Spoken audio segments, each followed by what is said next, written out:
Hello everyone and welcome to the Green Man channel. Hope you're doing good and well. So it's time for a new album review this Sunday, and I'm talking about the 10th studio album from Chevelle titled Bright as Blasphemy, which came out on Friday the 15th of August via Alchemy Recordings, the band's new label following their departure from Epic Records. And this album is 9 tracks and just under 40 minutes in length. I'm still reasonably new to Chevelle. I know of them and I've known the name for years, but I only really dipped into their music a bit a couple of years ago, to be truthful. But this was an album I was very much looking forward to coming out this year. A lot of people compare them to Tool. For me, I'd say there's a bit more of a perfect circle in their sound. It's not as proggy, this band. They're not as progressive as Tool are.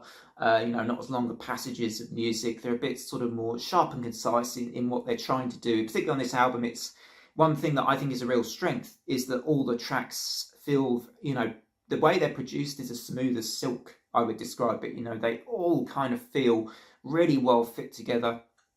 They flow into one another extremely effectively. And there's a sound on this album I really like as well, with those kind of shunting and sharp, shifting guitar chords, and the sort of the work here from Pete Loeffler on guitars I think is really good. The way he kind of maneuvers the tracks into slightly different places and makes those guitar chords really work effectively in the production, and you kind of get this really sort of pretty exciting and dynamic sound on a lot of these songs, I think, because of that and because of that guitar work. I know Kemba Walters, I think, makes some contributions on the engineering on this album, and with some of the bass guitar contributions here as well from him. So, yeah, I thought this was a really solid sounding album. For me, I don't think I'd say it was quite a masterpiece as such.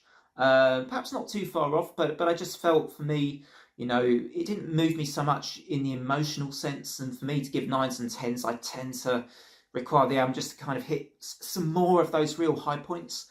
But overall, it's an extremely cohesive unit of songs, and I think it's very effective what it does. And you'll enjoy this, I think, as Chevelle fans, if you are indeed a Chevelle fan.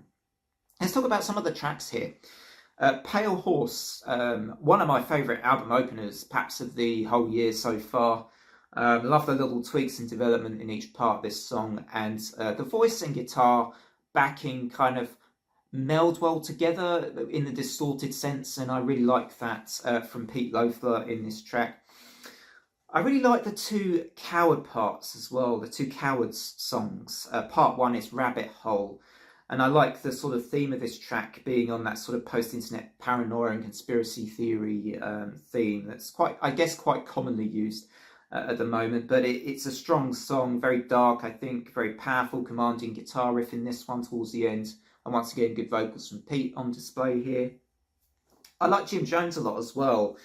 More inventive riffage and groove, and really love that vocal moment from Pete towards the end where he kind of goes, brainwashing, brain.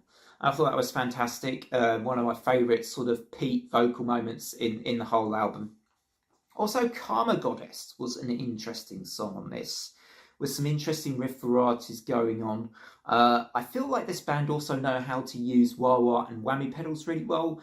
Not to overuse them, but to use them how to make them effective in the songs, so that they act as, slight improvements instead of making the song just purely kind of wah-wah or whammy focused, if that makes sense. I feel like they're making good use of that. So yeah, Karma Goddess, another really good track.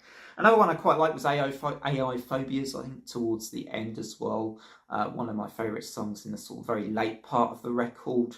And yeah, overall, I'll kind of stick to what I said earlier. I think that this is a great sort of solid, flowing, alternative rock / metal album with, a lot of good songs.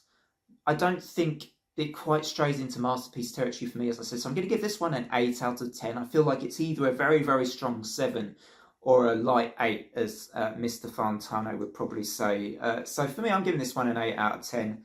Very good album. The 39 minutes is a very, very smooth ride on this one. You probably won't notice the time, particularly if you're a fan of this band already. So that's my review here. Do drop a like and a sub if you're new to the channel, you like my content. And my new horror channel, Tom's Tomb of Horror, is starting very, very soon. This coming weekend. So yeah, next weekend, I guess, right? As I'm recording this, and this video will be premiering on this Sunday. So yeah, that's next weekend. Otherwise, for me, until next time, it's bye for now.